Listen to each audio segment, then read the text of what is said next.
With Albion Online, we're trying to create a game that hasn't been made in a very long time. Albion Online is a reminiscence of the old MMO RPGs, like Ultima Online. We're trying to go back to that time and modernize the themes and ideas of that time, the player freedom that was so important to these games, and bring it accessible to the modern generation. With Albion, we want to get back to that older school feel, where the game isn't telling you what to do, the game is presenting a world, and it's saying to you, figure out for yourself what you want out of it. You can be a fighter, you can be a farmer, you can be a craftsman, you can be a diplomat. You can really tell your own story in that world. So the player-driven economy is one of the core pillars of Albion Online. There are a range of marketplaces throughout the world. The cities each have a market, and it's a local market.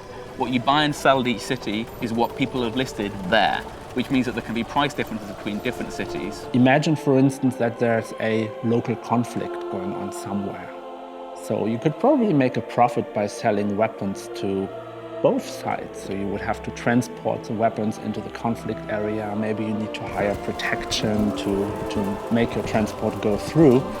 But in the end, a big profit can be made. The economy is kind of the way that links everything together.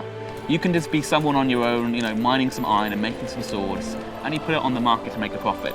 And someone else buys those swords and uses it in their guild versus guild fight, and they use it to take a territory. And now the iron that you mined has had a direct impact on the territory they claimed. Crafting is a big part of Albion Online because everything in the game is made by players. There's basically nothing you can get hold of that wasn't player-made or player-collected. You can make weapons, you can make armor, you can train mounts, you can use it to farm, to grow crops, to grow animals.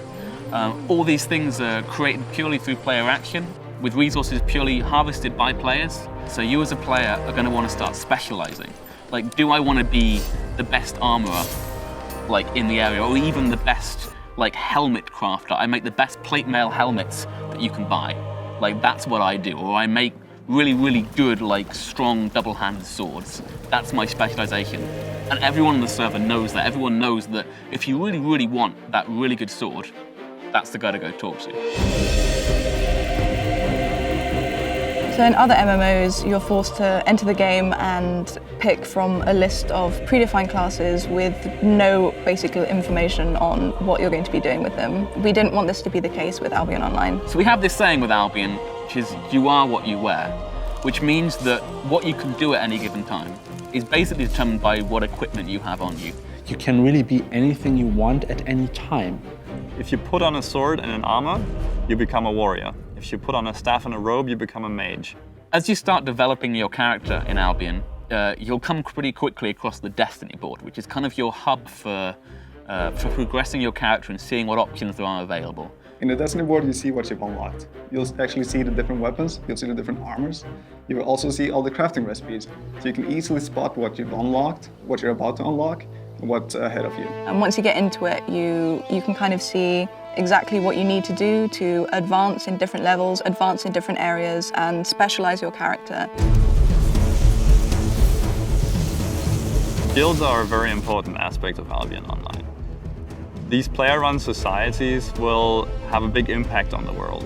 Guilds can conquer territories, and in these territories they can build autonomous bases. They can build their own little cities where they operate and start to build an empire from. You're actually fighting over territories, you're fighting over land, you're fighting over resources, and it's incredibly exciting. You can play Albion Online on Windows, Mac, Linux, and Android and iOS tablets, which is a completely new level of freedom and accessibility for the MMO genre. All the players on all the different devices can play together in the same game world. We do this because we want the game to be available anywhere. You can play on your Windows computer at home, on your Mac at work, you can play on your Android or iOS pad, on the train to work. And having those different options allows you to interact with the game when you want to on your own terms.